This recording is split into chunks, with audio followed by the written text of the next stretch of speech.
নারী ফুটবলের সংকট এখন ক্রীড়াঙ্গনের সবচেয়ে বড় খবর।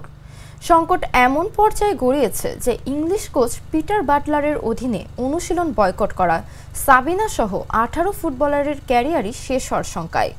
বিশেষ কমিটি সপ্তাহব্যাপী যে তদন্ত করেছে সেখানে কোচের বিরুদ্ধে মেয়েদের অভিযোগ সেভাবে গ্রহণযোগ্য হয়নি। ফলে বিষয়টি পরিষ্কারে কোচই থাকবেন। এখন বিদ্রোহীরা অনুশীলনে যোগ দিলে দেবেন না, না দিলে দল থেকে বাদ পড়বেন। বাফুফে সভাপতি তাবিত আওয়াল 18 ফুটবলারকে সে বার্তা দিয়েছেন। 18 ফুটবলার যেদিন গণমাধ্যমের কাছে আলটিমেটাম দিয়েছিলেন সেদিন পিটার ছাড়া অন্য কোনো ইস্যু তুলেননি, এমনকি বেতন কিংবা চুক্তির বিষয়ও নয়। 30 অক্টোবর সাবিনাদের চুক্তি শেষ হয়েছে বাফুফের সঙ্গে। হঠাৎ করে বাফুফে মেয়েদের সঙ্গে চুক্তি নিয়ে তোড়জোড় শুরু করেছে, তাও বিদ্রোহী ওই 18 ফুটবলারকে বাইরে রেখে। প্রাথমিকভাবে 35 জন ফুটবলারকে চুক্তির আওতায় আনার জন্য বাছাই করা হয়েছে।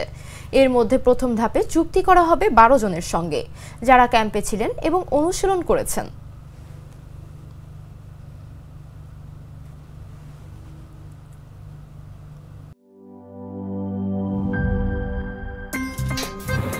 আমার একটা স্মার্ট সিদ্ধান্তে 25% গ্যাসের খরচ কমেছে। ভাবছেন কিভাবে?